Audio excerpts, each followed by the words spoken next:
तो hello and welcome जितने मेरे शिक्षक साथी है जो बीपीएससी एग्ज़ाम आपका सब अगस्त में प्रस्तावित है उसको देने जा रहे हैं, उस सब के लिए दोस्तों मैं आज जो है IS-50। तो दोस्तों जो ये है आप IS-50 मिशन के द्वारा जो प्रैक्टिस सेट आया दोस्तों मार्केट में, उसका मैं ये लास्ट प्रैक्टिस सेट डालने जा रहा हूँ दोस्तों। इससे पहले मैं दोस्तों 19 प्रैक्टिस सेट करवा चुका हूँ। अगर अभी तक आप हमारे चैनल पर नए हैं तो जाके देख लीजिए दोस्तों, ठीक है। प्लेलिस्ट में डाला गया है दोस्तों, सबका अलग अलग फोल्डर बना के, ठीक है। एडुटेरिया का 11 से 12 सेट करवा चुका हूँ, 1 से 2 सेट उसका बचा हुआ है, मतलब कंप्लीट वो भी ख़त्म होने वाला है, ठीक है दोस्तों। उसके बाद दोस्तों प्लेटफॉर्म का रुक्मिणी पब्लिकेशन का जो है 5 ऑप्शन वाला 8 से 9 प्रैक्टिस सेट वो भी ख़त्म हो गया दोस्तों, ठीक है। तो जाइए प्लेलिस्ट में देखिए। उसके बाद दोस्तों आपका चल रहा है किरण पब्लिकेशन का भी प्रैक्टिस सेट चल रहा है तो दोस्तों 5 ऑप्शन वाला, ठीक है। तो दोस्तों बिना लेट किए हुए जाइए और चैनल को सब्सक्राइब कीजिए और देखिए दोस्तों। और मेरा दोस्तों अपलोडिंग टाइम जो है सवेरे 7:30 बजे है, ठीक है दोस्तों। 4:30 बजे शाम में है दोस्तों, और 11:30 बजे फिर दोपहर में, और दोस्तों रात में 9:30 बजे के करीब, ठीक है। तो 4 प्रैक्टिस सेट जब तक कि आपका एग्ज़ाम नहीं हो जाता है मैं कंटिन्यू डालता रहूँगा। अगर आप हमसे जुड़े रहें तो मैं इस बात की गारंटी देता हूँ कि आपको जो है इतना ज़्यादा प्रैक्टिस करवा दूँगा, इतना ज़्यादा क्वेश्चन करवा दूँगा कि एग्ज़ाम में बैठिएगा तो आपको नॉर्मल एग्ज़ाम लगेगा, एकदम हलवा एग्ज़ाम लगेगा। बशर्ते आप हमारा चारों प्रैक्टिस सेट देखिए और उसको डिस्कशन को देखिएगा तब, ठीक है दोस्तों। तो और दूसरा बात है कि ये जो जितना भी सेट करवाएं उसका अगर आप PDF चाहिए तो नीचे वीडियो के नीचे कमेंट में टेलीग्राम लिंक दिया गया दोस्तों, उस पर जाके आप टेलीग्राम से जुड़ सकते हैं दोस्तों, ठीक है। तो दोस्तों चलते हैं आज का प्रैक्टिस सेट स्टार्ट करते हैं। प्रैक्टिस सेट नंबर 20 है। तो दोस्तों पहला क्वेश्चन है, भारतीय रिजर्व बैंक के आधिकारिक प्रतीक में डैश डैश डैश जो होते हैं, मतलब कौन सा प्रतीक चिन्ह होता है दोस्तों? तो वो होता है दोस्तों खजूर का पेड़, ठीक है, ध्यान रखिएगा, ठीक है दोस्तों। खजूर का पेड़ जो होता है जो है प्रतीक चिन्ह के रूप में होता है, ध्यान रखिएगा। नेक्स्ट है, कह रहा कि भारतीय रिजर्व बैंक के गवर्नर के रूप में कार्य करने वाले एकमात्र प्रधानमंत्री कौन है दोस्तों? बताइए कौन है दोस्तों? तो ये है एकमात्र प्रधानमंत्री थे दोस्तों, कौन थे बताइए? तो ये थे मनमोहन सिंह, ठीक है, ध्यान रखिएगा। जिसको दोस्तों इंडिया में क्या कहता है, मोहन सिंह कहा जाता था। हालांकि दोस्तों इंडिया में जो ज़्यादा कम बोलता है ना, आप कितना ही पढ़े लिखे हो तो आपको दोस्तों मूर्ख के श्रेणी में रखा जाता है। ज़्यादा अगर बोलते बकवास करते हैं तो आप विद्वान माने जाते हैं दोस्तों, यहाँ का जो ऐसा धारणा है, ठीक है। तो चलिए दोस्तों, एकमात्र प्रधानमंत्री थे जो दोस्तों क्या थे, गवर्नर भी रह चुके थे RBI के, ठीक है। बहुत ही विद्वान और इंसान आदमी थे दोस्तों, इकोनॉमिस्ट के बहुत बड़े जानकार थे। तो उम्मीद करता हूँ दोस्तों समझ। नेक्स्ट है दोस्तों, कहा कि किस वर्ष में RBI का राष्ट्रीयकरण किया गया था दोस्तों? बताइए इसका आंसर क्या होगा? तो इसका आंसर होगा दोस्तों 1949 में जो है इसका राष्ट्रीयकरण किया गया था, ध्यान रखिएगा, बहुत इंपॉर्टेंट है, बहुत पूछा जाता है। नेक्स्ट है, कहा कि पितृसत्तात्मक समाज क्या है दोस्तों? बताइए क्या है दोस्तों? तो इसका आंसर क्या होगा? वो ऐसा समाज जहाँ पुरुषों का मान महिलाओं से ज़्यादा होता है, मतलब पुरुष जो है वर्चस्व में होते हैं दोस्तों, ठीक है, ध्यान रखिएगा हर काम में दोस्तों, ठीक है, ध्यान रखिएगा। नेक्स्ट है, कहा कि जैसे हमारा समाज जो है दोस्तों क्या है, एक पुरुष प्रधान समाज है। नेक्स्ट है, कहा कि निम्नलिखित में से कौन सी सभ्यता अपने नगर या शहर योजना के लिए प्रसिद्ध थी दोस्तों? बताइए कौन सी शहर थी दोस्तों, सभ्यता थी? तो ये थी दोस्तों आपकी सिंधु घाटी की सभ्यता, ध्यान रखिएगा, ठीक है। नेक्स्ट है दोस्तों, कहा कि ताजमहल का डिजाइन करने वाला वास्तुकार कौन था? और ये दोस्तों बहुत ज़्यादा पूछा जाता है, ध्यान रखिएगा। आप तो बस ये ध्यान रखते हैं कि ये प्यार की निशानी है दोस्तों, तो प्यार से आगे भी कुछ चीज़ है जो पूछा जाता है एग्जाम में, तो इसको तो आप रखिएगा कि कौन था आर्किटेक्ट जो दोस्तों ताजमहल का डिजाइन किया था? तो ये कौन था? तो ये था दोस्तों उस्ताद अहमद लाहौरी था, ठीक है, ध्यान रखिएगा, ठीक है दोस्तों। अब आते हैं नेक्स्ट क्वेश्चन पे। कह रहा है कि असम राज्य का नाम उस जनजाति पर रखा गया जिसने उस क्षेत्र को जीता। यह कबीला कहाँ से आया था दोस्तों? बताइए यह कबीला कहाँ से आया था? तो दोस्तों बताइए ये कबीला जो है कहाँ से आया था? तो दोस्तों ये जो है आपका श्याम थाईलैंड देश से आया था, ध्यान रखिएगा, ठीक है दोस्तों। अब आते हैं नेक्स्ट क्वेश्चन। कह रहा है कि रणथंभौर जो है क्या था? रणथंभौर क्या था दोस्तों? रणथंभौर क्या था बताइए? तो रणथंभौर जो था दोस्तों एक राजपूत का दुर्ग मतलब किला था दोस्तों, ध्यान रखिएगा, ठीक है। उम्मीद करता हूँ समझ में आ गया होगा। नेक्स्ट कह रहा कि अकबरनामा किसने लिखा था दोस्तों? बताइए अकबरनामा को दोस्तों अबुल फजल लिखा था दोस्तों, ध्यान रखिएगा, ठीक है, बहुत ज़्यादा इंपॉर्टेंट और बहुत पूछा जाता है। नेक्स्ट है, कह रहा कि मुगल काल का पहला भारतीय हिंदी विद्वान था दोस्तों, कौन था? बताइए दोस्तों कमेंट बॉक्स में, आपके पास समय 15 सेकेंड। तो दोस्तों पहला भारतीय हिंदी विद्वान कौन था दोस्तों, तो ये था आपका मलिक मोहम्मद जायसी। ठीक है दोस्तों, इसी के द्वारा पद्मावत पुस्तक भी लिखी गई, ध्यान रखिएगा। नेक्स्ट है दोस्तों कह रहा कि गांधी इरविन समझौता किस वर्ष में हस्ताक्षरित हुआ था। और दोस्तों ये बीपीएससी का फेवरेट क्वेश्चन है, बीपीएससी 68 में भी पूछा गया था, बीपीएससी 66 में भी पूछा गया था, तो बार बार पूछा जाता है और आप में भी पूछा जाएगा, ध्यान रखिएगा। ये जो है दोस्तों 5 मार्च 1931 ईस्वी को गांधी और इरविन के बीच में समझौता हुआ था, ध्यान रखिएगा। नेक्स्ट है दोस्तों कह रहा है कि शिवाजी के बाल्यकाल पर किसका प्रभाव अधिक पड़ा दोस्तों, बताइए इसका आंसर क्या होगा दोस्तों। तो इसके बाल्यकाल पर जो है दोस्तों मतलब बचपन पे सबसे ज़्यादा किसका इफेक्ट था दोस्तों, तो ये जो था दोस्तों आपको क्या कहते हैं, माता जीजाबाई और दोस्तों गुरु कोंडदेव का था, ध्यान रखिएगा दोस्तों। माता जीजाबाई और गुरु जो थे दोस्तों कोंडदेव, उसका जो है इनके बचपन पर दोस्तों बहुत ज़्यादा इफेक्ट पड़ा था दोस्तों, मतलब उनके संस्कार का ध्यान रखिएगा। ठीक है, तो दोस्तों नेक्स्ट क्वेश्चन पे आते हैं। नेक्स्ट क्वेश्चन जो है दोस्तों कह रहा है कि संभाजी के पश्चात निम्नलिखित में से किसने मराठा राज्य की बागडोर संभाली दोस्तों, बताइए इसका आंसर क्या होगा। तो इसका आंसर होगा दोस्तों राजा राम। ठीक है, राजा राम ने दोस्तों क्या किया, क्या किया था दोस्तों, बागडोर संभाला था कौन, संभाजी के बाद। ठीक है, ध्यान रखिएगा। नेक्स्ट है कह रहा है कि मराठा योद्धा शिवाजी के पिता कौन थे दोस्तों, बताइए क्या होगा इसका आंसर। तो शिवाजी के जो पिता थे दोस्तों शाहजी भोसले थे। ठीक है, ध्यान रखिएगा। और माता का नाम दोस्तों जीजाबाई था, ध्यान रखिएगा। हालांकि पिता का नाम पूछा गया है तो इसका आंसर होगा शाहजी। ठीक है, ध्यान रखिएगा। तो हेलो दोस्तों, नेक्स्ट है दोस्तों कह रहा है कि मुस्लिम लीग की स्थापना कब की गई दोस्तों, बहुत इंपॉर्टेंट है, ध्यान रखिएगा 1906 ईस्वी में। ठीक है, क्या होगा 1906 ईस्वी में, ध्यान रखिएगा। नेक्स्ट है कह रहा है कि वर्ष 1929 में कांग्रेस अधिवेशन जिसमें सविनय अवज्ञा प्रस्ताव को स्वीकार किया गया था कहाँ हुआ था दोस्तों। 1929 का अधिवेशन जो है बहुत ही इंपॉर्टेंट है और ये जो हुआ था दोस्तों आपको लाहौर में हुआ था। ठीक है, ध्यान रखिएगा। लाहौर जो है रावी नदी के तट पर दोस्तों, पूछा जाता है कभी कभी, और इस अधिवेशन की अध्यक्षता जवाहरलाल नेहरू ने की थी दोस्तों, ध्यान रखिएगा। नेक्स्ट है दोस्तों कह रहा है कि मोहम्मद इकबाल के गीत सारे जहाँ से अच्छा को किसने संगीतबद्ध किया था दोस्तों, मतलब म्यूजिक किसने दिया था, तो वो थे दोस्तों आपके पंडित रविशंकर थे, ध्यान रखिएगा दोस्तों। ठीक है दोस्तों, अब मैं फिर से बोल रहा हूँ, मेरा अपलोडिंग टाइम जो है एक सवेरे 7 बजे है, दूसरा 11:30 बजे दोपहर में, तीसरा जो है दोस्तों 4:30 बजे शाम में है, और लास्ट जो है आपका 9:30 बजे रात के करीब है दोस्तों। मैं 4 सेट डालूंगा। अगर 4 सेट का मतलब होता है आपको लगभग मोटा मोटा 350 क्वेश्चन दिन भर में जो है दोस्तों आपके जो है अति इंपॉर्टेंट क्वेश्चन करा दिए जाएंगे। और दोस्तों इस हिसाब से अगर आप 20 दिन भी हमारे साथ रह लेते हैं दोस्तों, तो आपका जो है सिलेक्शन कोई नहीं रोक सकता, क्योंकि दोस्तों जो भी क्वेश्चन सेट से कराया जाता है वो मतलब बहुत ही बड़े टीम की निगरानी में सेट बनाया जाता है, तो सबका सब क्वेश्चन क्या होता है, इंपॉर्टेंट होता है, और उसको मैं दोस्तों लेकर आ रहा हूँ। तो दोस्तों सीरियस हो जाइए, अब मुश्किल से आपके एग्जाम में 20-25 दिन बचा हुआ है, और इस बात की गारंटी है दोस्तों अगर आप सेट प्रैक्टिस नहीं कीजिए तो कितना भी थ्योरी पढ़ लीजिए, एग्जाम में आपका दिमाग चलने वाला नहीं है दोस्तों। ठीक है, ध्यान रखिएगा। इसलिए नेक्स्ट चलिए दोस्तों, तो तैयार रहिए दोस्तों। ठीक है, नेक्स्ट है कह रहा कि मुस्लिम लीग ने भारत विभाजन की मांग सर्वप्रथम कब की थी, बताइए दोस्तों इसका आंसर क्या होगा। तो ये किया था दोस्तों 1940 ईस्वी में। ठीक है, ध्यान रखिएगा। नेक्स्ट है दोस्तों कह रहा है कि सविनय अवज्ञा आंदोलन किया गया दोस्तों, बताइए इसका आंसर क्या होगा दोस्तों। तो ये है दोस्तों आपको कांग्रेस द्वारा पूर्ण स्वराज की घोषणा के बाद। ठीक है दोस्तों, ध्यान रखिएगा।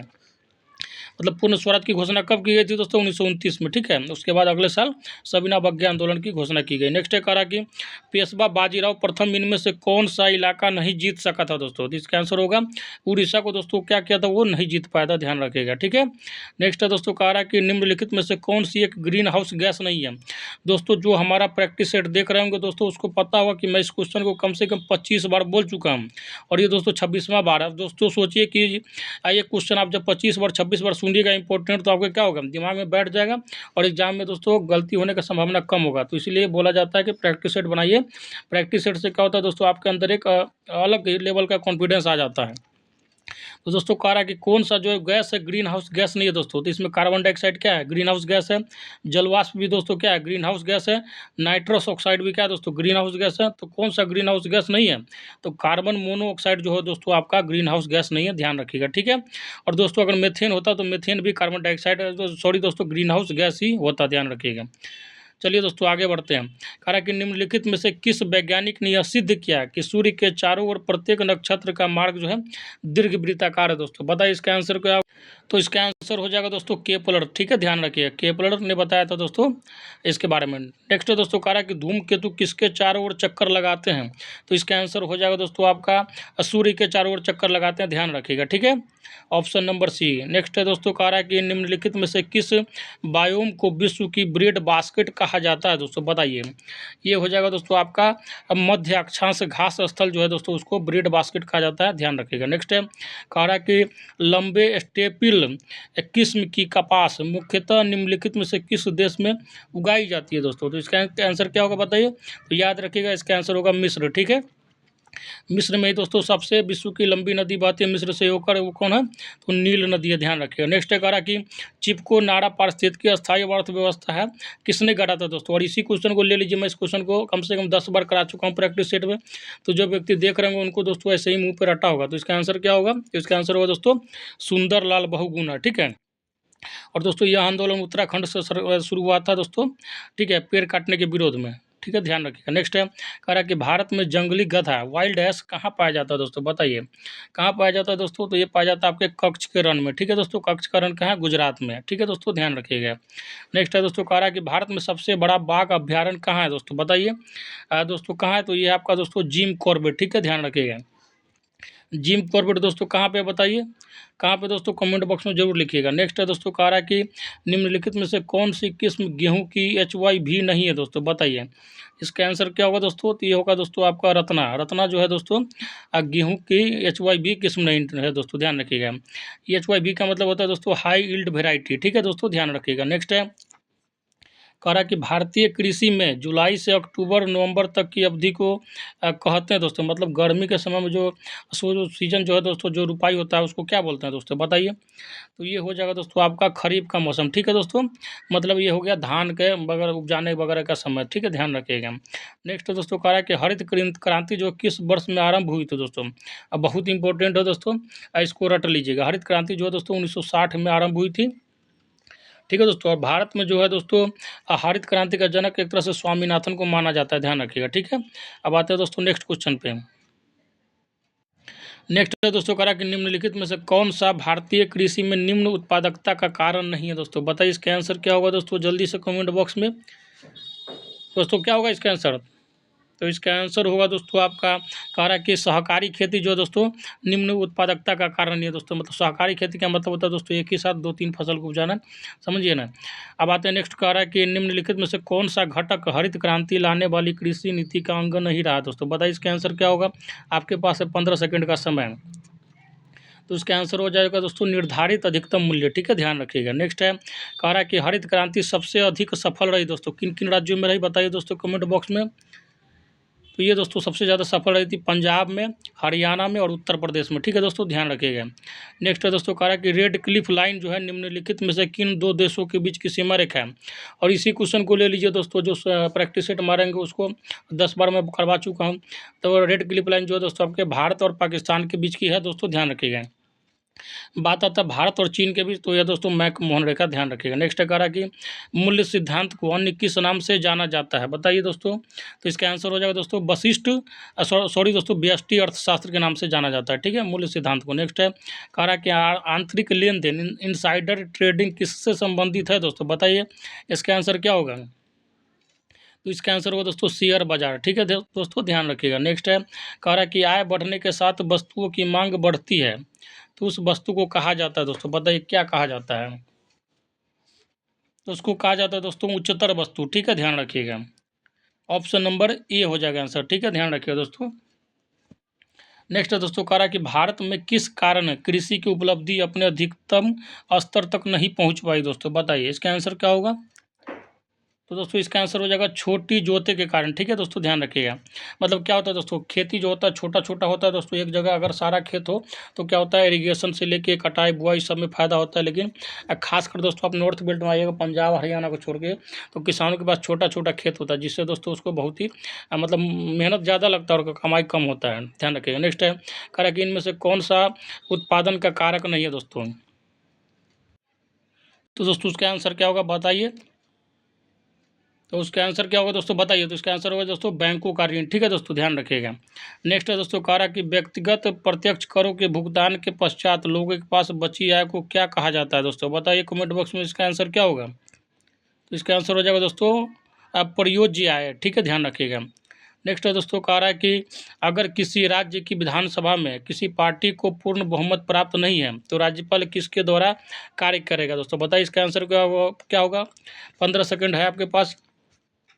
तो इसका आंसर होगा दोस्तों अपने विवेक के द्वारा। ठीक है, ध्यान रखिएगा। मतलब कोई भी पार्टी जो है बहुमत नहीं है तो क्या करेगा, राज्यपाल जो अपना दिमाग लगाएगा। ठीक है, ध्यान रखेंगे। कह रहा है कि इनमें से किस राज्य में विधान परिषद है दोस्तों, बताइए किस राज्य में विधान परिषद है, बताइए दोस्तों क्या होगा दोस्तों, इसका आंसर बताइए। तो इसका आंसर हो जाएगा दोस्तों आंध्र प्रदेश में। ठीक है, ध्यान रखिएगा। नेक्स्ट दोस्तों, कह रहा कि इनमें से किस अनुच्छेद के तहत विधान परिषद का गठन या उसे समाप्त किया जा सकता है, बताइए दोस्तों। तो इसका आंसर तो दोस्तों इसका आंसर क्या हो जाएगा, अनुच्छेद 169। ध्यान रखिएगा दोस्तों। ठीक है, ऑप्शन नंबर डी। नेक्स्ट है, कह रहा कि संविधान के अनुच्छेद 211 के तहत, ठीक है दोस्तों, संविधान के अनुच्छेद 211 के तहत विधायिका में चर्चा पर प्रतिबंध लगाया गया है, यह किसके अंतर्गत आता है दोस्तों, बताइए इसका आंसर क्या होगा। तो इसका आंसर हो जाएगा दोस्तों राज्य सरकार के अंतर्गत आता है। ठीक है, ध्यान रखिएगा। नेक्स्ट है दोस्तों, कह रहा कि राज्य विधानसभा के सदस्यों की अधिकतम निर्धारित संख्या कितनी है दोस्तों। तो दोस्तों 500 से ज़्यादा जो है विधानसभा नहीं होना चाहिए राज्य में, ध्यान रखिएगा। ठीक है। नेक्स्ट है दोस्तों, कह रहा है कि सबसे ज़्यादा उत्तर प्रदेश में, ध्यान रखिएगा। नेक्स्ट है कह रहा है कि बिहार विधान परिषद में कितने सदस्यों को राज्यपाल द्वारा मनोनीत किया जाता है दोस्तों, बताइए इसका आंसर क्या होगा। तो इसका आंसर हो जाएगा दोस्तों बिहार विधान परिषद की कुल संख्या जो होगा सदस्यों का, उसका 6 भाग जो है दोस्तों राज्यपाल के द्वारा मनोनीत किया जाता है, मतलब 1/6 भाग, ध्यान रखिएगा। नेक्स्ट करा कि संविधान के अनुच्छेद 187 के अनुसार राज्य विधानसभा का सचिवालय किसके अधीन आता है दोस्तों, बताइए इसका आंसर क्या होगा। तो ये आता है दोस्तों आपके राज्य सरकार के अधीन। दोस्तों अगर अभी तक आप हमारे चैनल पर नए हैं तो चैनल को सब्सक्राइब कर लें और दोस्तों में जरूर शेयर करें। और दोस्तों ये आपका लास्ट प्रैक्टिस सेट है दोस्तों रंजीत सर IAS मिशन 50 का। इसके बाद दोस्तों अगर 5 ऑप्शन वाला प्रैक्टिस सेट आता है तो मैं फर्दर इसको कराता रहूँगा। नेक्स्ट है दोस्तों, करा कि निम्नलिखित में से कौन संसदीय सरकार की अतुलनीय विशेषता है दोस्तों, तो क्या होगा। तो ये हो जाएगा दोस्तों कार्यपालिका और विधायिका का संलयन। ठीक है, ध्यान रखिएगा। नेक्स्ट है करा कि लोकतांत्रिक समाजवाद का क्या उद्देश्य है। तो इसका आंसर हो जाएगा दोस्तों आपको लोकतांत्रिक साधनों द्वारा समाजवाद की स्थापना करना दोस्तों इसका उद्देश्य है। ठीक है, ध्यान रखिएगा। नेक्स्ट है कि कह रहा कि प्रोटोनोपिया एक प्रकार की वर्णांधता है, उसमें रोगी कौन सा रंग नहीं देख पाता दोस्तों, बताइए। तो कौन सा रंग नहीं देख पाते दोस्तों, तो कह रहा है कि लाल नहीं देख पाता, हरा या नीला। तो दोस्तों इसमें लाल, हरा और नीला तीनों में से कोई नहीं देख पाता। अगर उसके सामने रख दीजिए तीनों कलर तो उसको पता ही नहीं चलेगा कौन लाल है, कौन नीला है और कौन हरा है। ठीक है दोस्तों, तो इसका आंसर हो जाएगा उपयुक्त सभी। नेक्स्ट करा कि दोस्तों डॉपलर प्रभाव लागू होता है दोस्तों किस पे लागू होता है, बताइए। तो ये लागू होता है दोस्तों आपको कहते हैं प्रकाश तरंगों पे और ध्वनि तरंगों पे। तो मतलब दोनों पे लागू होता है दोस्तों, ध्यान रखिएगा, प्रकाश पे भी और ध्वनि पे। ठीक है दोस्तों, अब आते हैं नेक्स्ट पे। कह रहा है कि सेंटीग्रेड स्केल का आविष्कार किसने किया था। तो इसका आविष्कार किया था दोस्तों आपको एन्स सेल्सियस ने किया था दोस्तों, ध्यान रखिएगा। ऑप्शन नंबर ये। नेक्स्ट कह रहा है कि तीक्ष्ण लेड विषाक्तता को जाना जाता है दोस्तों। अगर लेड से दोस्तों जो बीमारी होता है, मतलब आपके अंदर जो विष टॉक्सिक फैलता है दोस्तों, इसको किस नाम से जाना जाता है। तो इसको जाना जाता है दोस्तों सीसा विषाक्तता के नाम से। ठीक है दोस्तों, ध्यान रखिएगा। नेक्स्ट है दोस्तों कह रहा है कि कौन सी वायुमंडलीय परत में ओजोन परत मौजूद होती है दोस्तों, बताइए दोस्तों। इसको कितना बार बता चुका हूँ। तो ये होता है दोस्तों आपको समताप मंडल में। ठीक है, ध्यान रखिएगा। सबसे नीचे आता है दोस्तों क्षोभ मंडल और उसको जो ऊपर होता है दोस्तों समताप मंडल, फिर उसके ऊपर मध्य मंडल, फिर होता है आयन मंडल और सबसे ऊपर होता है दोस्तों बहिन मंडल। ठीक है, क्षोभ मंडल में दोस्तों सारा मौसम संबंधी घटना होता है और समताप मंडल में दोस्तों ओजोन परत है और वायुयान वगैरह उड़ता है दोस्तों समताप मंडल में, ध्यान रखिएगा। इतना अगर ध्यान रहेगा तो वायुमंडल के परत से एक भी क्वेश्चन नहीं छूटेगा आपका। ठीक है, ध्यान रखिएगा। नेक्स्ट है कह रहा है कि पर्यावरण में डैश की उच्च सांद्रता अम्ल वर्षा का मुख्य कारण दोस्तों क्या है। अम्ल वर्षा का मुख्य कारण क्या है दोस्तों, तो इसका मुख्य कारण दोस्तों SO2 और NO2 की सांद्रता। ठीक है, ध्यान रखिएगा दोस्तों अम्ल वर्षा इतना ज़्यादा खतरनाक होता है कि इतना मान लीजिए कि जो ताजमहल बना है संगमरमर पत्थर का, तो उस पर अम्ल वर्षा के कारण दोस्तों उसका क्या हो रहा है, कलर डिस्कलर हो रहा है।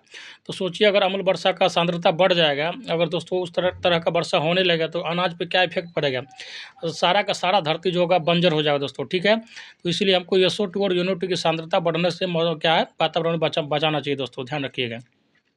नेक्स्ट है दोस्तों, आते हैं नेक्स्ट क्वेश्चन। नेक्स्ट है दोस्तों, कह रहा है कि हाथी दंत का रूपांतरण किस भाव से होता है, बताइए दोस्तों इसका आंसर क्या होगा। तो ये होगा दोस्तों द्वितीयक दंत से, ठीक है, ध्यान रखिएगा। नेक्स्ट है कह रहा है दोस्तों कि मानव मस्तिष्क का भार लगभग कितना होता है दोस्तों, बताइए। तो इसका भार जो होता है दोस्तों लगभग 1.36 किलोग्राम होता है दोस्तों, ध्यान रखिएगा, ठीक है दोस्तों। इसलिए ज़्यादा प्रेशर नहीं लीजिएगा।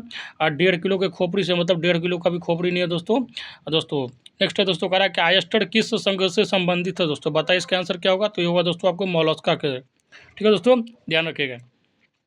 नेक्स्ट है दोस्तों, कह रहा है कि निम्नलिखित में से किन जंतुओं में शरीर गुहा अनुपस्थित होती है दोस्तों, बताइए इसका आंसर क्या होगा दोस्तों। तो इसका आंसर हो जाएगा दोस्तों आपको एसिलोमेट, ठीक है, ध्यान रखिएगा, ऑप्शन नंबर डी। नेक्स्ट है कह रहा है कि नेक्स्ट क्वेश्चन, फॉरवर्ड ब्लॉक की स्थापना किसने की थी दोस्तों, बताइए। और इस क्वेश्चन को भी दोस्तों मैं 20 बार करवा चुका हूँ। प्रैक्टिस सेट जो देखते होंगे कंटिन्यू, उनको जो रटा होगा दोस्तों, तो इसका आंसर होगा दोस्तों सुभाष चंद्र बोस, ठीक है। कब, तो 1939 ईस्वी में, ठीक है, ध्यान रखिएगा। नेक्स्ट है दोस्तों, कह रहा है कि स्वराज मेरा जन्मसिद्ध अधिकार है और इसे मैं लेकर आऊँगा, यह वक्तव्य किससे संबंधित है। तो यह है दोस्तों आपको बाल गंगाधर तिलक से संबंधित है दोस्तों, जो कि ऑप्शन में नहीं दिया गया है। और दोस्तों इसको दोस्तों उन्होंने कब बोला था, तो लखनऊ अधिवेशन में बोला था, ध्यान रखिएगा, ठीक है। तो इसका आंसर हो जाएगा दोस्तों ऑप्शन नंबर डी। नेक्स्ट है दोस्तों, कह रहा है कि दांडी यात्रा की गई दोस्तों, कब की गई, बताइए दोस्तों इसका आंसर कब क्या होगा। तो इसका आंसर होगा दोस्तों 1930 ईस्वी में की गई, ठीक है, ध्यान रखिएगा। 12 मार्च से लेकर 6 अप्रैल तक दोस्तों हुआ था, ठीक है, ध्यान रखिएगा। नेक्स्ट है दोस्तों, कह रहा है कि कांग्रेस सोशलिस्ट पार्टी की पहली बैठक हुई दोस्तों, कहाँ हुई, बताइए दोस्तों कमेंट बॉक्स में। तो इसका आंसर होगा दोस्तों पटना में हुई थी, ध्यान रखिएगा, अंजुमन इस्लामिया हॉल में दोस्तों, ठीक है, ध्यान रखिएगा। नेक्स्ट है कह रहा है कि राष्ट्रीय आंदोलन में निम्न में से किसको नरम दलीय के तौर पे नहीं जाना जाता दोस्तों। तो बाल गंगाधर तिलक जो है दोस्तों गरम खोपड़ी के आदमी थे दोस्तों, इनका भेजा बहुत जल्दी गर्म होता था दोस्तों, ठीक है। तो दोस्तों ये थे गर्म मिजाज के आदमी, बाकी सब जो थे नरमवादी थे यानी उदारवादी थे, ध्यान रखिएगा। नेक्स्ट है कह रहा है कि आज़ाद हिंद फौज की स्थापना कहाँ की गई थी दोस्तों, बताइए। इसमें लड़के बहुत ज़्यादा कन्फ्यूज रहते हैं, तो ध्यान रखिएगा। आज़ाद हिंद फौज की जो स्थापना थी दोस्तों सिंगापुर में की गई थी, ध्यान रखिएगा, ठीक है दोस्तों। अगर अभी तक आप हमारे चैनल पर नए हैं और चैनल को सब्सक्राइब नहीं किया तो सब्सक्राइब कर लीजिए और दोस्तों में जरूर शेयर कीजिए, ठीक है दोस्तों, और लाइक जरूर कीजिएगा अगर अच्छा लगेगा तो। नेक्स्ट है कह रहा कि 7 दिसंबर 1942 को श्री योगेंद्र शुक्ल कहाँ लाया गया दोस्तों, बताइए। तो कहाँ लाया गया दोस्तों, तो ये हो जाएगा दोस्तों आपको पटना लाया गया, तो ध्यान रखिएगा, ठीक है। नेक्स्ट है दोस्तों, कह रहा कि भगत सिंह राजगुरु तथा सुखदेव को कब फांसी दी गई थी दोस्तों। इसका डेट सही तक इस भी याद रख लीजिएगा क्योंकि ये बहुत ज़्यादा पूछा जाता है। तो ये होगा दोस्तों आपको 23 मार्च 1931 ईस्वी को तीनों को फांसी दे दिया गया था दोस्तों, किस कांड में, तो लखनऊ सॉरी दोस्तों लाहौर षड्यंत्र वाले कांड में। नेक्स्ट है दोस्तों, कह रहा कि जनरल डायर की किसने गोली मारकर हत्या की थी। तो दोस्तों इसको जो है गोली मारा था किसने, तो उधम सिंह ने मारा था दोस्तों, सरदार, ठीक है। किसके बदला के लिए दोस्तों, तो वही जो जालियांवाला बाग में दोस्तों गोली चलवाया था ये पगला, तो उसी का बदला जो है इसको दोस्तों क्या हुआ, एकदम छाती पे गोली मार के इसका मौत दिया था, इसको ध्यान रखिएगा। नेक्स्ट है दोस्तों, कह रहा कि भारत छोड़ो आंदोलन का नेतृत्व किया दोस्तों, किसने किया। तो इसका आंसर हो जाएगा दोस्तों कह रहा कि B.R. अम्बेडकर, जवाहरलाल नेहरू, महात्मा गांधी ने दोस्तों, तो वो का इनमें से किसी ने भी नहीं किया दोस्तों, ध्यान रखिएगा, ठीक है। ये जो था दोस्तों ये जनता मतलब के द्वारा फूका हुआ दोस्तों स्वयं का आंदोलन था, ठीक है, इनमें सबका योगदान था। नेक्स्ट है दोस्तों, कह रहा कि वन संरक्षण अधिनियम किस वर्ष पारित किया गया दोस्तों। तो वन संरक्षण अधिनियम जैसे ही आएगा दोस्तों, मैं इसको भी 4-5 बार करवा चुका हूँ और ये इतना इंपॉर्टेंट है कि आपके पेपर में छपना ही छपना है दोस्तों EVS से। तो वन संरक्षण अधिनियम आएगा तो 1980 मारिएगा। पर्यावरण संरक्षण अधिनियम आएगा तो 1986 मारिएगा। अगर वन्य जीव संरक्षण अधिनियम आएगा दोस्तों तो 1972 मारिएगा। और उसके बाद अगर टाइगर कंजर्वेशन एक्ट आएगा दोस्तों तो उसको मारिएगा आप 1973। ध्यान रखिएगा 4 में से एक न एक छपना तय है, इसलिए ध्यान रखिएगा, इसको स्टार मार्क कर लीजिए और एग्जाम्स में जाने से पहले जरूर देखिएगा। नेक्स्ट है कह रहा है कि मॉन्ट्रियल प्रोटोकॉल का मुख्य उद्देश्य क्या है। ये भी दोस्तों VVI क्वेश्चन है EVS का। तो मॉन्ट्रियल प्रोटोकॉल है उसका मुख्य उद्देश्य है दोस्तों ओजोन परत का संक्षरण से बचाने का दोस्तों, ठीक है, ध्यान रखिएगा, ऑप्शन नंबर ये, ठीक है दोस्तों। अब आते हैं नेक्स्ट क्वेश्चन पे दोस्तों, कह रहा है कि पर्यावरण संरक्षण अधिनियम किस वर्ष में पारित किया गया दोस्तों। अभी बताया हूँ जस्ट ऊपर, देखिए नीचे रिपीट भी हो गया। तो इसका आंसर होगा दोस्तों 1986 में, ठीक है, ध्यान रखिएगा। और वन पूछा जाए तो होगा 1980। और पर्यावरण में दोस्तों वन, जीव जंतु, जल, महासागर, समुद्र सब आ जाता है तो उसका होगा दोस्तों 1986, ध्यान रखिएगा। नेक्स्ट है दोस्तों, कह रहा है कि निम्नलिखित में से कौन सा सतत विकास लक्ष्य सभी के लिए जल और स्वच्छता की उपलब्धता और सतत प्रबंधन सुनिश्चित करता है दोस्तों। तो इसका हो जाएगा दोस्तों SDG 6, ध्यान रखिएगा, ठीक है। नेक्स्ट है दोस्तों कह रहा कि रामसर जो है अभी समय किससे संबंधित है दोस्तों, बताइए। तो ये किससे संबंधित है दोस्तों, तो आइए ऑप्शन में आपको बताता हूँ। तो दोस्तों ये हो जाएगा दोस्तों आपको आर्द्र भूमि संरक्षण से, ठीक है दोस्तों। वेटलैंड एरिया मतलब दलदली जो एरिया होता है ना दोस्तों, जहाँ पे पानी वानी का जमाव होता है, तो उसी एरिया को क्या किया 1971 में ईरान में दोस्तों एक सम्मेलन हुआ कि जितना भी विश्व में दलदली एरिया दोस्तों, उसको एक क्या हुआ रामसर संरक्षण स्थल के श्रेणी में रखा जाए, मतलब उसको जो है सरकार जो है अपने कंट्रोल में ले लेगी दोस्तों, और एक तरह से पर्यटन वगैरह का केंद्र बना देगी, ठीक है दोस्तों। जीव जंतु के लिए थोड़ा मतलब एक तरह से संरक्षित जगह हो जाएगा, ठीक है। तो दोस्तों ध्यान रखिएगा। नेक्स्ट है कह रहा है कि पारिस्थितिकी तंत्र के पादपों व प्राणियों के पारस्परिक संबंधों का आधार क्या है दोस्तों, बताइए। क्या दोस्तों बताइए, इसका आंसर क्या होगा, जल्दी से बताइए दोस्तों कमेंट बॉक्स में। तो इसका आंसर हो जाएगा दोस्तों पोषण संबंध, ठीक है दोस्तों, ध्यान रखिएगा। वैसे भी दोस्तों पादप और प्राणी एक दूसरे से क्या होता है, एक दूसरे से खाने पीने पे भी तो निर्भर रहते हैं, ध्यान रखिएगा। नेक्स्ट है कह रहा कि प्रकाशीय ऊर्जा को रासायनिक ऊर्जा में कौन बदलता है, बताइए दोस्तों कमेंट बॉक्स में। तो ये हो जाएगा दोस्तों आपको हरा पादप, ठीक है, ध्यान रखिएगा। हरा पादप क्या करता है दोस्तों, सूर्य की रोशनी से लेकर दोस्तों क्या करता है, खाना बनाता है दोस्तों, जिसको जो है बकरी वगैरह दोस्तों मतलब शाकाहारी जीव खाते हैं, शाकाहारी जीव को मांसाहारी जीव खाता है, और इंसान जो है दोस्तों शाकाहारी मांसाहारी दोनों को खा जाता है, ठीक है, ध्यान रखिएगा। नेक्स्ट है दोस्तों कह रहा है कि शीतकालीन धुंध के मुख्य प्रणेता है दोस्तों, क्या है बताइए दोस्तों कमेंट बॉक्स में, इसका आंसर क्या होगा। तो इसका आंसर हो जाएगा दोस्तों आपको NOx और हाइड्रोकार्बन, ठीक है, ध्यान रखिएगा। ऑप्शन नंबर बी बहुत इंपॉर्टेंट है, स्टार मार्क कर लीजिएगा। नेक्स्ट कह रहा है कि उस स्थान को क्या कहते हैं जहां सामान्यतः ही एक विशेष प्रकार के जंतु पाए जाते हैं या एक विशेष प्रकार के पौधे उगते हैं, तो बताइए दोस्तों उसको क्या कहा जाता है। बहुत अच्छा क्वेश्चन है, स्टार मार्क कर लीजिएगा। और दोस्तों तो इसका बताइए कमेंट बॉक्स में आंसर क्या होगा। इसका आंसर होगा दोस्तों प्राकृतिक आवास, ठीक है, ध्यान रखिएगा। नेक्स्ट है दोस्तों अकारा के निम्नलिखित में से कौन जो है एक समतापी प्राणी है दोस्तों, मतलब एक ही टेम्परेचर पर रहने वाला प्राणी कौन सा है दोस्तों। तो इसका आंसर क्या होगा बताइए दोस्तों कमेंट बॉक्स में। तो इसका आंसर हो जाएगा दोस्तों कबूतर, ठीक है, कबूतर जा जा जा, ठीक है दोस्तों, ध्यान रखिएगा। कबूतर जो है एक ही टेम्परेचर पर रहता है, ध्यान रखिएगा। नेक्स्ट है कह रहा है कि केबुल लामजाओ राष्ट्रीय उद्यान किस झील पर स्थित है, इसको दोस्तों 5 स्टार मार्क कर लीजिएगा, बहुत पूछा जाता है। तो दोस्तों इसका आंसर क्या होगा, तो इसका आंसर हो जाएगा दोस्तों लोकटक झील में, ठीक है दोस्तों। और ये जो है दोस्तों आपको मणिपुर में पाया जाता है दोस्तों, अभी जो मणिपुर में कांड चल रहा है दोस्तों, ठीक है, तो वहीं दोस्तों कुकी संप्रदाय है और दो संप्रदायों के बीच का मुद्दा है, तो वहीं पर दोस्तों ये जो है राष्ट्रीय उद्यान, ध्यान रखिएगा, किससे लोकटक झील में है, बहुत ज़्यादा पूछा जाता है, इसको याद रखिएगा। नेक्स्ट है दोस्तों करा कि मीथेन के बाद बायोगैस का मुख्य घटक इनमें से कौन सा है। तो मीथेन के बाद कौन होता है दोस्तों, बताइए कमेंट बॉक्स में लिखिए दोस्तों। तो ये हो जाएगा दोस्तों मीथेन के बाद क्या होगा, तो मीथेन के बाद हो जाएगा दोस्तों आपको कार्बन डाइऑक्साइड, ध्यान रखिएगा, ठीक है दोस्तों। नेक्स्ट है करा कि निम्नलिखित में किसको वायुमंडल में द्वितीयक प्रदूषक के रूप में जाना जाता है। दोस्तों मैं 2-3 एग्जाम्पल बता देता हूँ द्वितीयक प्रदूषक को, इसको रट लीजिएगा और इसी में से टकरा जाएगा दोस्तों। आपका द्वितीयक प्रदूषक होता है एक ओजोन O3 उसको बोलते हैं, ठीक है। इसमें जो क्वेश्चन दिया गया उसमें O3 आंसर हो जाएगा, ठीक है दोस्तों। उसके बाद रहता है दोस्तों एक होता है PAN, ठीक है, लिख लीजिएगा P for parrot, A for Apple और N फॉर दोस्तों नाइस लिख लीजिएगा, ठीक है, पैन, ठीक है दोस्तों, PAN। दोस्तों तो ये इसका मतलब होता है पेरोक्सी एसिटाइल नाइट्रेट, ठीक है दोस्तों, ध्यान रखिएगा, पेरोक्सी एसिटाइल नाइट्रेट, ठीक है दोस्तों। 2 एग्जाम्पल दोस्तों एकदम ध्यान रहना चाहिए आपको, उसको रखिएगा दोस्तों, ठीक है। अब आता है नेक्स्ट करा कि खाद्य श्रृंखला डैश डैश डैश से शुरू होती है। खाद्य श्रृंखला मतलब होता है फूड चेन, किससे शुरू होता है दोस्तों, तो बताइए इसका दोस्तों कमेंट बॉक्स में लिखिए इसका आंसर। तो इसका आंसर क्या होगा दोस्तों बताइए। तो इसका आंसर हो जाएगा दोस्तों प्रकाश संश्लेषण से। सबसे पहले क्या होता है दोस्तों, सूर्य की रोशनी में दोस्तों प्रकाश संश्लेषण की क्रिया से हरे पौधे खाना बनाते हैं दोस्तों। उसके बाद क्या होता है, जितना भी शाकाहारी जीव होता है वो हरे पौधे को खाता है। फिर उसके बाद क्या होता है, मांसाहारी जीव जो है दोस्तों हरे जानवर मतलब क्या होता है उसको जीव जंतु को खाता है। इसी तरह से फूड चेन आगे बढ़ता है, ध्यान रखिए। नेक्स्ट करा कि एक पारिस्थितिकी तंत्र में ऊर्जा का प्रवाह होता है दोस्तों, इसको दोस्तों 7 स्टार मार्क कर लीजिए। और ध्यान रखिएगा कि ऊर्जा का प्रवाह जो होता है हमेशा एक ही डायरेक्शन में होता है, कभी भी पलटी नहीं मारता है। हमेशा क्या होता है एक ही डायरेक्शन में होता है, मतलब एक बार आप खाना खा लिए दोस्तों तो इसका मतलब है कि आप वेस्ट पदार्थ निकालिएगा। ऐसा नहीं है कि जो आप खा लिए फिर उसको निकालिएगा फिर से आप उसको रिसाइकिल करके खाइएगा, समझिए दोस्तों। तो कह रहा है कि ऊर्जा का प्रवाह जो होता है हमेशा एक ही दिशा में होता है दोस्तों, उसको आप बैक में नहीं ले सकते, ध्यान रखिएगा, बहुत इंपॉर्टेंट और बार बार पूछा जाता है, ठीक है, ध्यान रखिएगा। नेक्स्ट है कह रहा है कि हरे पौधों को पारिस्थितिकी में क्या कहते हैं दोस्तों, बताइए कमेंट बॉक्स में। तो इसका आंसर हो जाएगा दोस्तों उपभोक्ता। सॉरी दोस्तों, जल्दीबाजी में बोल गया हूँ। हरे पौधे जो होते हैं उत्पादक होते हैं दोस्तों। सबसे पहले तो क्या होता है, हरा पौधा ही खाना बनाता है दोस्तों। तो मतलब उत्पादक मतलब क्या होता है, जो दोस्तों मतलब हर चीज़ उत्पादित करता है, ठीक है। तो इसका आंसर हो जाएगा उत्पादक, ध्यान रखिएगा। जो दोस्तों टंग ट्विस्टर कभी कभी हो जाता है बोलने में जल्दीबाजी में। नेक्स्ट है दोस्तों, कह रहा है कि तृतीयक उपभोक्ता कौन होते हैं दोस्तों, बताइए। तृतीयक उपभोक्ता के श्रेणी में कौन आता है दोस्तों, बताइए कमेंट बॉक्स में। तो इसका आंसर हो जाएगा दोस्तों शुतुरमुर्ग, ठीक है। सॉरी दोस्तों, इसका आंसर हो जाएगा बाज, ध्यान रखिएगा। क्या होगा, बाज हो जाएगा दोस्तों। थोड़ा ज़्यादा ही मिसप्रिंट हो रहा है दोस्तों, ठीक है। तृतीयक उपभोक्ता कौन है तो दोस्तों, तो इसका आंसर हो जाएगा दोस्तों आपका दोस्तों हो जाएगा बाज, ठीक है, ध्यान रखिएगा।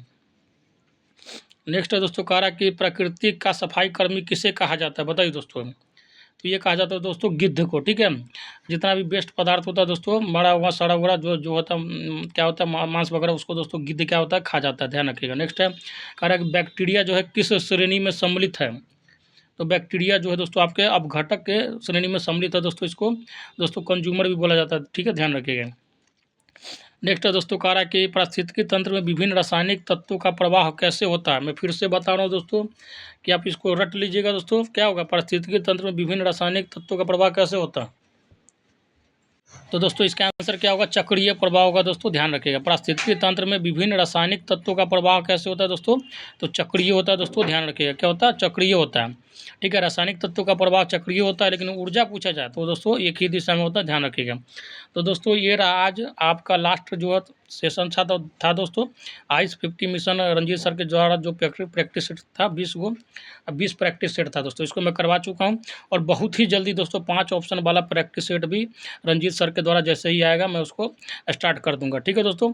और एडिटोरिया का भी जैसे ही आएगा करवा दूंगा। अभी जो है दोस्तों हमारे चैनल पे दृष्टि IAS विकास दिव्यकीर्ति सर के द्वारा जो प्रैक्टिस सेट लाया गया मार्केट में BPSC शिक्षक के लिए, वो चलाया जा रहा है दोस्तों। इसका एक प्रैक्टिस सेट मैं डाला हूँ और कंटिन्यू करूँगा दोस्तों, ठीक है। उसके बाद किरण का चला रहा हूँ दोस्तों। उसके बाद दोस्तों प्लेटफॉर्म के रुक्मिणी का 5 ऑप्शन वाला चल रहा है, ठीक है दोस्तों, ध्यान रखिएगा। तो कंटिन्यू सेट चलता रहेगा, बस आप हमारे चैनल पर बने रहिए। अब मैं बता रहा हूँ दोस्तों, आप कितना भी पढ़ लीजिए, जब तक आप एग्जाम पॉइंट ऑफ व्यू से रोज़ सेट नहीं मारिए तो आपका तैयारी नहीं हो पाएगा। इसलिए दोस्तों आप भले ही थ्योरी ना पढ़ पाए, लेकिन इसको जरूर कीजिए, क्योंकि इसमें दोस्तों मिक्स क्वेश्चन होता है। मतलब आप आधे घंटे में दोस्तों सब सब्जेक्ट का कलेक्शन को बना जाते हैं दोस्तों। आप मतलब ओवरऑल टोटल चीज़ आपको रिकॉल हो जाता है दोस्तों, ठीक है। इसलिए दोस्तों प्रैक्टिस सेट रोज़ मारना है, चाहे कितना भी आप बिजी हो, प्रैक्टिस सेट में हमेशा तैयार रहिएगा दोस्तों। मतलब 4 प्रैक्टिस सेट मतलब कितना, 120 मिनट, मतलब 2 घंटा निकालना है, ज़्यादा से ज़्यादा 2.5 घंटा 3 घंटा, लेकिन 3 घंटा में दोस्तों आपका 300 क्वेश्चन मतलब अति इंपॉर्टेंट बहुत ही अच्छा प्रैक्टिस हो जाएगा। तो दोस्तों तैयार रहिएगा दोस्तों। मैं कल से फिर से स्टार्ट करने जा रहा हूं दोस्तों। दृष्टि का दूसरा सेट आएगा और भी प्रैक्टिस सेट चलता रहेगा कंटिन्यू। तो दोस्तों आज का सेशन यही रोकते हैं। जय हिंद, जय भारत।